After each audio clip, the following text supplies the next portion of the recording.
Welcome to Ground Rules, Employment Law over your coffee break. My name's Pam Howland, and I'm here today with Jennifer Walrath and Doug Plass, also of Idaho Employment Lawyers. And we have a special guest today. We're here with Rhiannon Albert of My Trusted HR. And Rhiannon is a 23-year HR consultant here locally. So welcome, Rhiannon. We're happy to have you.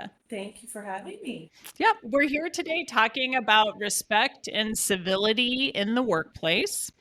And you might be wondering, why are lawyers talking about that? Because in some respects, it may not occur to you that there's a definite crossover between respect and civility and employment law and the claims that we see and how that work impacts us at Idaho Employment Lawyers. So that's what got us thinking about that. And we're going to talk a little bit today about various aspects of respect and civility that you should be thinking about if you are wanting to avoid risk and claims and lawsuits. Then the whole concept of respect and civility should be on your radar. So let's talk a little bit more about that. And as I was thinking about today, I was thinking about the current atmosphere we're all living in and working in, and the political climate. I think we can all agree to some extent that our nation and the political climate has maybe led to a slightly different atmosphere and has maybe increased the level of disrespect and a lack of civility in the workplace. And we had a focus group several months ago where we had a number of local HR professionals come. And that was one of the issues that our local HR professionals wanted to talk about, an issue that they were seeing, which is an uptick in conflict in the workplace, and not necessarily anything illegal or unlawful, but maybe more of a workplace atmosphere where employees don't respect each other as much, whether they don't trust each other as much, whether they possibly believe that they've got a different ethical system at play. All of those things have contributed to what I have seen is an uptick in possible claims and lawsuits and issues dealing with a lack of respect and civility. But that's one thing I wanted to touch on. And I would say, too, that for Doug and Jennifer and I don't want to speak for everybody, but we have definitely noted in our own industry and in our own profession an uptick of a lack of respect and civility. I've been practicing here going on 25 years. Actually, this month it's like 25 years. And I think we can all say that we've seen some challenges and struggles in the legal environment in Boise, Idaho, suggesting there's been a change in the level of respect and professionalism and civility from what we used to previously see. So SHRM, we talk a little bit about the Society of Human Resource Managers and how that's a great resource. As I was getting ready for this today, I was kind of Googling some SHRM statistics, and it said, one article I found from SHRM said that there's about 161 million people who work in the US every day. And out of that 161 million people, over half have reported a belief that our society is uncivil. And SHRM somehow put a number on that as to 223 million acts of incivility every day. So I don't know how they measured that, but kind of a little statistic to get us started there. So Rhiannon, anything, as we kind of jump into some of these meatier issues, anything else you want to throw out there for our listeners? No, I think with those stats, it feels like we're already a little underwater. It's easy to feel a little overwhelmed by that. SHRM has some great resources, by the way, on incivility in the workplace and some trainings and things that you can um, utilize for your workplaces. So that's something to keep in mind. But yeah, there's staggering statistics, and I think we've all seen it and we're feeling it. I mean, it's everywhere. It's in the grocery store. It's everywhere. That is true. It's not just limited to the workplace for sure. Jen and Doug, anything you guys want to throw out there? Well, I was going to kind of just piggyback a little bit, on what Pam was saying, that this does have, you know, relevance for us as lawyers, because I think a common thread that we see a lot of times in the claims that we help employers defend is that the employee or former employee who is bringing the claim feels very much like they were treated badly in some way. And sometimes it is that feeling of having been essentially disrespected or treated unfairly that is just prompting them to go to the effort of bringing a claim. And sometimes that underlying conduct is something that they are saying actually is the basis for the claim. So I would say a lot of times, the things that might just look like, you know, um, smaller issues of disrespect, especially if they happen a lot over time, um, can actually become something that builds into a claim that an employer has to defend. And a couple other thoughts too I had, even if you're not setting aside kind of the legal risk piece, that this is important for employers because, you could lose good employees, right, who feel like they are being disrespected in the workplace and decide to go work somewhere else. You might end up with a less productive workforce if you have people who are constantly, maybe tensions divided, uh, talking about or thinking about some of these issues, or people are just stressed or don't feel like they can come to work and do their job as well as they normally would. And also, you might get a reputation for not being the best place to work, and that can make it harder to recruit new hires and onboard people who you need to fill vacancies. So, all to say, I think there's a lot of reasons why this is an important topic and something that it's worthwhile for employers to pay attention to. Yeah, and I completely agree with everything Jennifer just said. And I just want to say that employers who are not paying attention to how their employees are treating one another are gonna get in trouble. That's something we see over and over again. Yeah. And kind of piggybacking a little on what Jennifer said, Sherm would call that the business cost of incivility and disrespect. And another big category that Sherm was calling out related to that is employees who just don't come to work because they hate their job. Right. So another huge productivity sap there. I mean, what is culture? It is the daily decisions of your workplace, the leadership, how they follow through on what values, mission, standards you've set forth for the organization. It's those daily decisions. And, that sets apart the culture, whether you want it to be that or not. It's those daily acts and what you put up with, what you allow, what you encourage. Yeah. And that's a really good segue and a really good point, kind of what you put up with. Because as Jen and Doug and I were kind of thinking through this, at least I was reminiscing a little on actual situations I'd had where there was a complaint and where maybe an investigation and where that somehow turned into a claim or a lawsuit.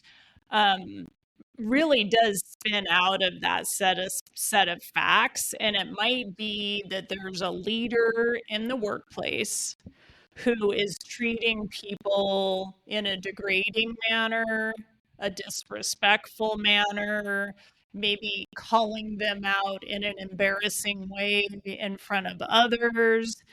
And what you said, Rhiannon, about what you as an employer, what you allow to happen can spin into a claim. So that was one of the situations I was thinking of is we sometimes at Idaho employment lawyers get called in when an employer needs someone to investigate a workplace complaint. And I was thinking about a situation where a local employer had a high level leader.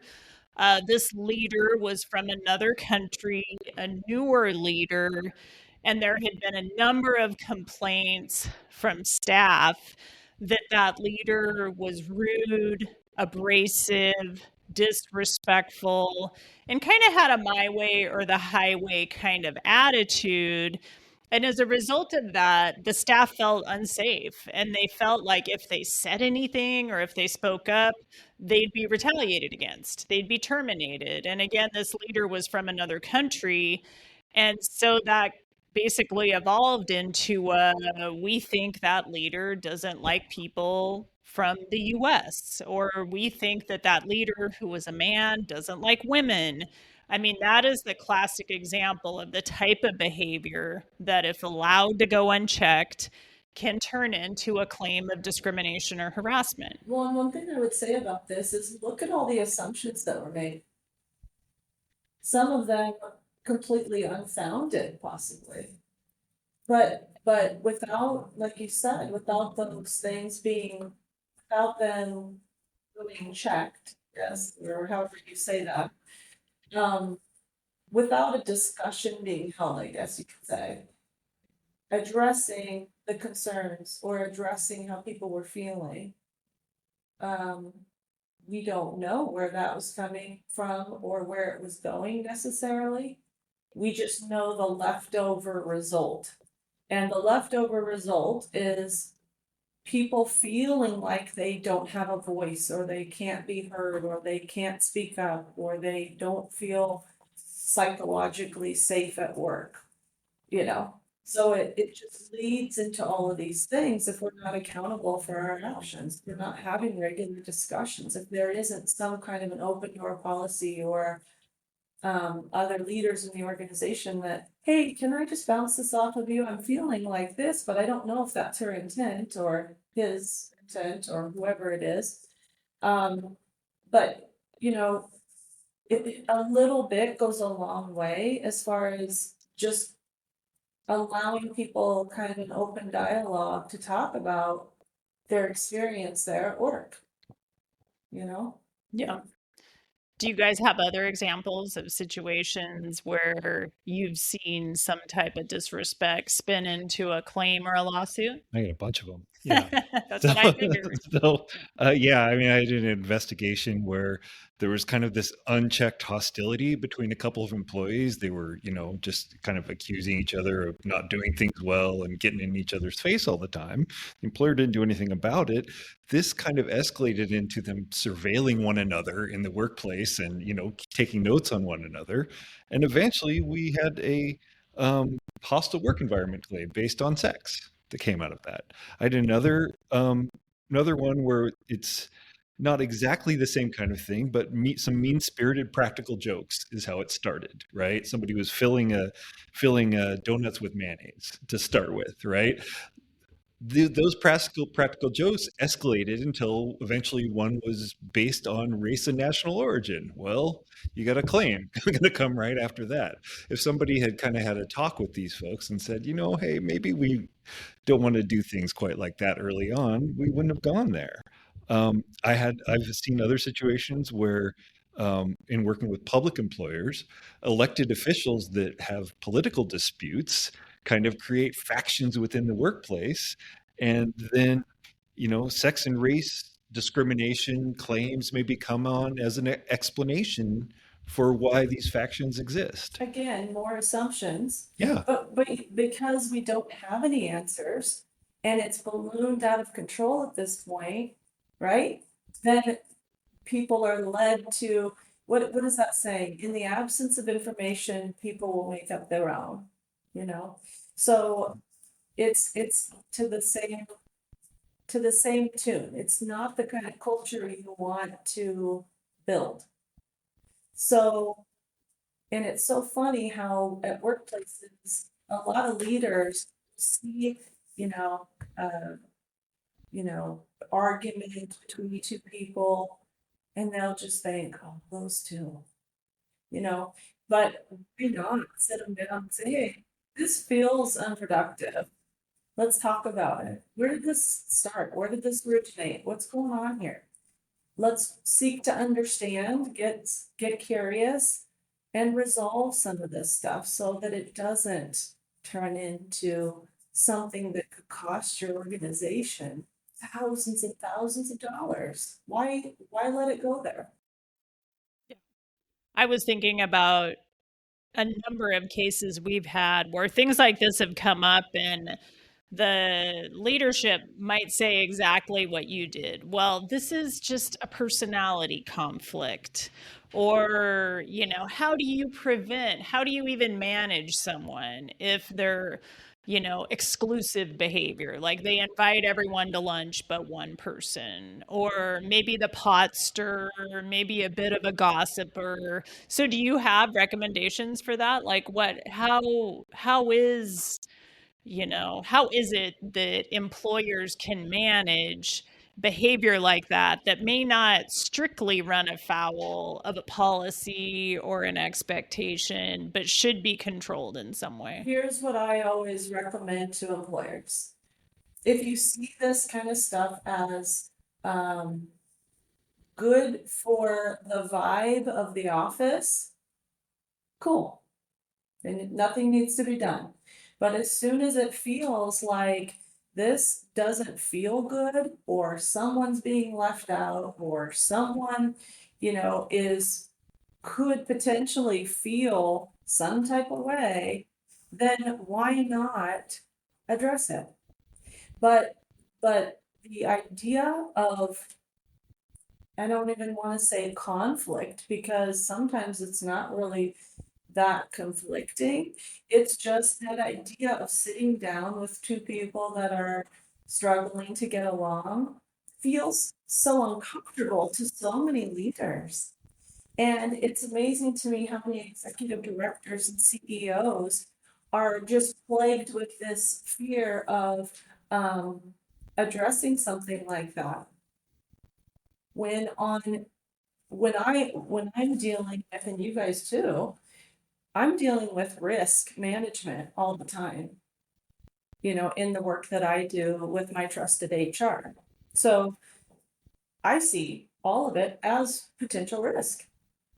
And, I'm not saying that everyone has to view the world through my lenses, but I think that it's definitely a cause for concern, and definitely worth your time to sit these employees down and seek to understand what might be going on and look for some kind of resolution sooner than later, because as each of you explained, it always seems to start with something silly and small.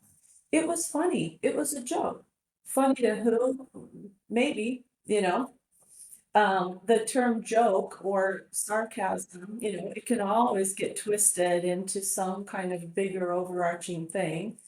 But, the truth is, your culture is everything. It is your ability to attract and retain the best employees that you can find. And without it, you really don't have much. So it's worth protecting. And you kind of, as leadership, you have to be looking at it all the time. What are my fellow leaders doing to promote, a good culture or a bad one, and take ownership and accountability, and then find ways to seek resolution with employees, with staff, with leadership. Everybody's responsible and everybody should be accountable. So maybe some collaboration, training. I think that's a good point, making sure everybody's on the same page. Yeah. Jennifer, did you have thoughts on that? Well, one thing that was occurring to me as you guys were talking is, one way that employers communicate to their workforce what matters and what is important to them, right? Handbook, policies, code of conduct.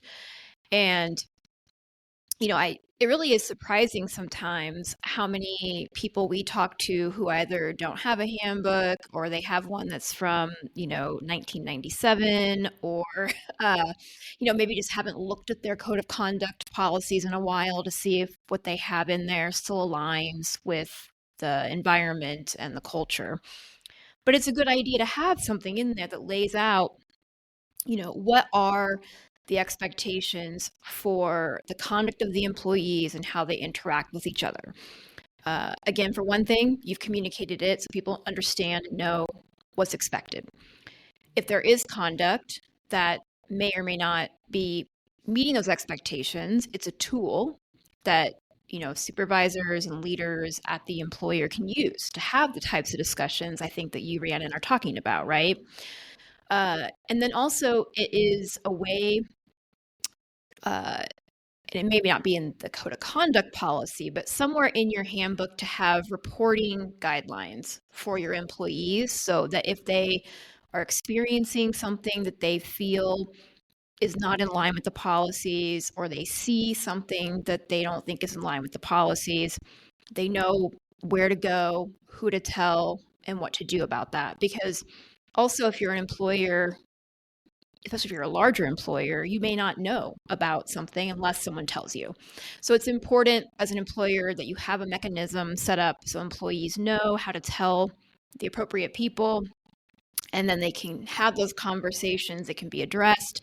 If it's something that needs to be escalated up to be dealt with by, human resources or even high-level leaders, that can happen as well. So there are lots of really good reasons to have something in your handbook: respectful workplace policy, code of conduct policy, reporting policies. I agree. I think it's easier sometimes to have a difficult conversation if you can bring your handbook with you, you set it down, look, we've got this code of conduct on page 9, and I want to talk about a specific situation where it feels like you're not in compliance with that. So I think that's one way to do it too. I think an important piece of that too, though, is that leaders are utilizing the policies, the structured policies, to make decisions. So they're making decisions and they're acting in accordance with their own handbook too. And you guys, I probably heard that from you guys. Because there's no sense in having a handbook or policies if you're not utilizing them to make your daily decisions. So that's pretty critical too. It really is so much about accountability on all fronts, because leaders are accountable for how they show up and how they lead. If it's through fear, that's a decision, right? Can it be done? Yeah. Can you bully your people? Yeah. I don't think it's illegal in Idaho. But is that the culture you want? Because your star performers will leave because they will recognize that this is not where they want to be, and all of your best employees will leave. Yeah. And it's not illegal in Idaho, but it is in other states. So something for employers to be on the lookout for sure. So, Doug, you mentioned a little bit that you'd seen some of these spin into a hostile work environment claim. So I know that's something that we sometimes get some confusion about too, is what is a hostile work environment claim, and when is something like bullying or disrespectful behavior, when does it cross the line so it actually becomes a hostile work environment claim recognized under the law? So for a hostile work environment claim, it has to in some way implicate a protective status. So race, sex, national origin, religion, that sort of thing. And the conduct that constitutes the hostile work environment has to be both objectively and subjectively offensive. So it's something that a reasonable person would find offensive, and that employee actually finds it offensive themselves. And in fact, enduring the offensive conduct has to become a condition of continued employment. So it's something that repeats over and over, or it's severe enough to create a work environment that a reasonable person would consider intimidating, hostile, or abusive. So it has to create some sort of fear, intimidation, or some sort of other unreasonable burden on the employee's ability to perform their work. So things that could be create a hostile work environment are things like comments on someone's appearance, if it's egregious enough or said enough, any physical contact. So it's interesting. I was having a conversation this weekend. A friend of mine was considering hiring her father, and she employs a lot of very young people in her business. And she's like, I'm going to have a detailed discussion with him and explain to him that Gen Z will not allow you to touch them ever. For a baby boomer father. I'm like, yeah, okay, fair enough. So there are some things that we're talking about that really aren't a hostile work environment. So feedback or constructive criticism, even if it's given derisively or inconsiderately or in public view, as long as it doesn't implicate protected class status, it's probably not a good idea, but it's not a hostile work environment and not illegal. Excluding some members of the workplace from social events or activity, again, as long as you're not implicating these protected class status. Stonewalling, so refusing to answer somebody's email, for instance, or attempting to humiliate or intimidate someone. Again, as long as as it doesn't involve a protected class status, it's not going to be illegal. And even one-off comments that implicate a protected class status but are not particularly severe, those wouldn't be considered a hostile work environment either. But it's also a good opportunity to nip it in the bud. So let's talk a little bit about training when it comes to respect and civility. So, Rhiannon, do you have ideas? I've always thought that's a difficult thing to train on because, in some ways, like if we're doing discrimination or harassment training, we can pull, concrete examples and talk about the law and here's what constitutes a violation, here's what doesn't. I mean, do you have ideas for employers on training? Like, what is the focus of it when you're doing like respectful workplace type of training? So I find it to be not difficult at all to train on, just because, put simply, I think most people need a refresher in what does it mean to truly respect one another at work. In light of the political situation right now, in light of just, multiple generations working together in a lot of workplaces. A lot of my clients are nationwide, so they might be based out of Idaho, but they've got offices in 15 other states. So while Idaho gets to enjoy a little more of a relaxed vibe with laws and regulations at work, a lot of the other states that a lot of us do work in are a lot stricter in what they allow and don't allow their employees to say and do at work. So my clients are pretty excited to, I guess, get on level footing with all of their employees about, okay, let's just reframe, let's reset the standard for what is going to be allowed here at work and what isn't. And it sets the tone so that they can have more meaningful conversations when the needs arise. So when things start getting a little off kilter, they can go back to that training and that discussion where we laid the foundation for what does that mean.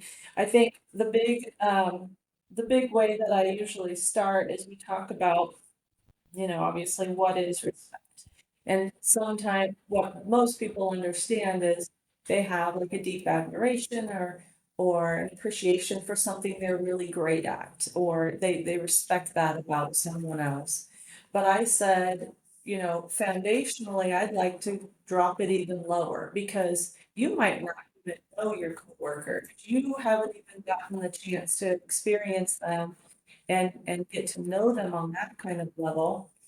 So foundationally, the way that I teach the course is this is simply a due regard for the feelings, wishes, rights, or traditions of other people. So, even more foundationally, I don't care if you like them or, respect what they do necessarily, but as a fellow human being, how do we want to show up for them and minimally, you know, respect who they are so that we can, build something better together for the mission of this organization and what we're trying to accomplish. So I think that one always gets people to, oh, okay, it has nothing to do with anything else except that, we forget everybody was raised differently. The more cultures, the more, um, you know, different types of individuals you've got in your workplace, we all were raised so differently. And what's okay to me might not be okay to the person sitting next to me at all. And how I speak to them, or how I conduct myself, or the tone of voice that I use, or the volume of my voice, right? And so you can see how those things can fundamentally and profoundly impact the way that we're seen in the organization, how things may start, how we might assume or it's implied that, because I say or do this, that, I'm showing up in a way that it's not favorable to myself, my team, or the organization as a whole.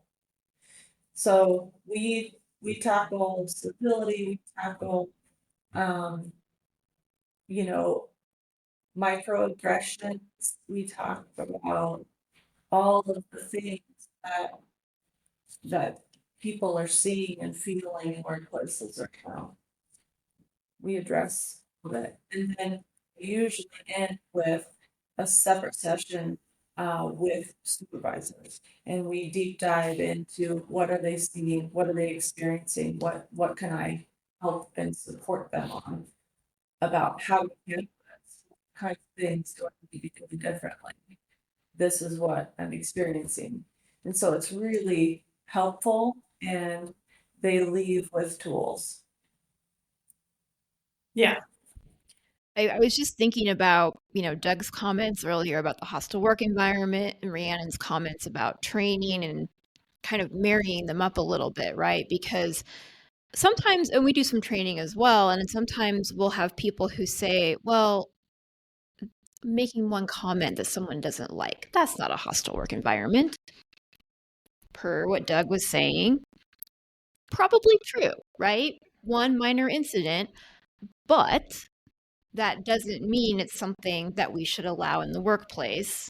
And so having kind of a more fundamental training like Rhiannon's talking about really is going to be kind of best bang for your buck kind of training, right? If we really encourage people to act in a civil and respectful way across the board, help them understand what that is, practically speaking, giving them the tools.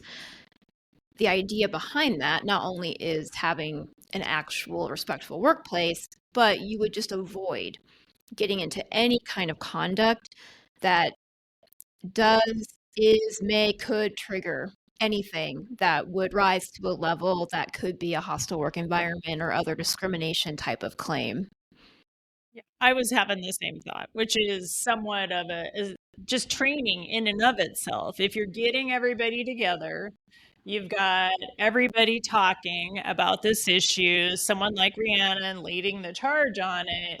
I mean, that alone kind of sends the signal like this is an issue, we take it seriously, well, let's get a dialogue going. So, I mean, maybe the answer is, just recognizing the value of training's half the battle here. You might learn some things. Exactly. Right? Yeah, everyone will. And the funny thing too is that in the world of HR, there's not a lot that we are known for as far as being proactive necessarily. But this is one of the things that I love most about it because it allows you to be a little more proactive.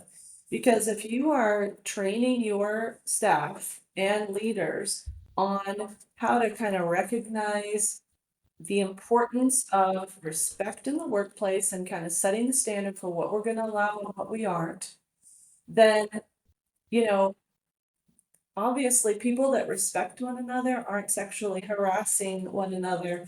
They're not. So it's a way to be a little more proactive in the nature of how you're going to conduct yourself. But the biggest piece is leaders need to be on board. Leaders need to be setting the stage and be at the forefront of this. It needs to be all hands on deck, everybody's shared mission. Because once we do kind of educate everyone to be really aware of how we're going to conduct work here going forward, you know, it is the leaders are going to be watched as well. So I think it's still worthwhile. I'm not trying to scare anyone, but it's so critical, and this is what the world kind of is urging us to do now anyway, because people are sensitive, people have a voice, they have multiple facets to have a voice now. So toxic cultures, word's going to travel fast as it is. So you might as well, you know, get on top of it, own it, be accountable for it, and start managing it better. And I don't feel like I'd be doing my part in this podcast if I didn't quote like one of my favorite EEOC quotes ever, which is the EEOC says that disrespect is the gateway drug to harassment. So it all ties into all of this. And I laugh because I throw that one out there because it's a little juicier than what we usually get from the EEOC.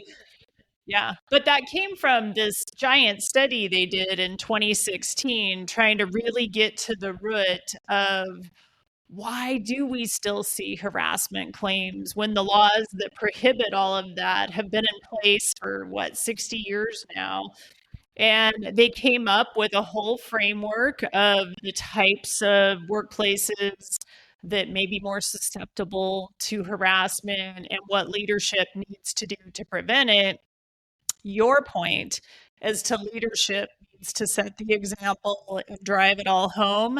That was one of their top recommendations. You know, it really does, it can't just be pushed off onto HR. You know, it can't just be that's an HR issue.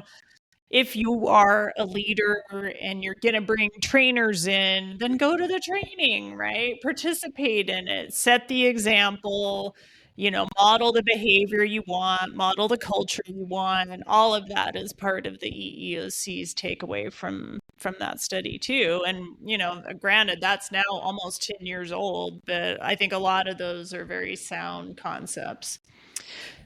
Culture is the daily decisions that leaders and staff are making, you know, and especially leaders. HR can't create your culture. I don't know how many times I say that a week. Yeah. You know, it's not HR at that point.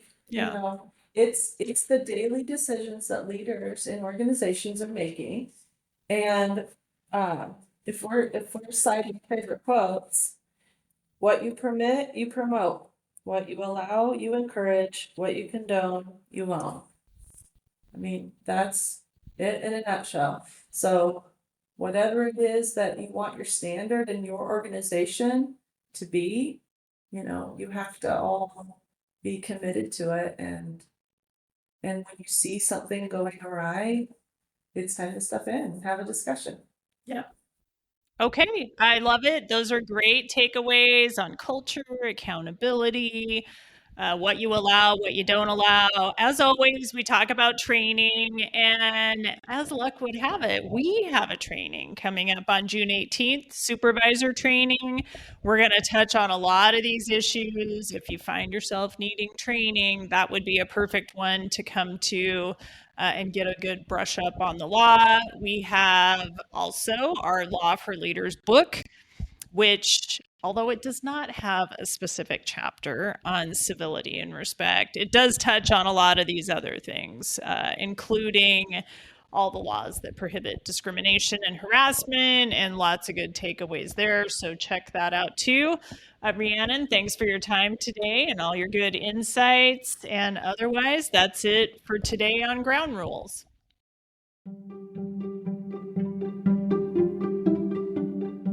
Ground Rules hosts and guests are not providing legal advice in this podcast. Do not act upon any of the information discussed in this podcast without first consulting a licensed attorney in your jurisdiction.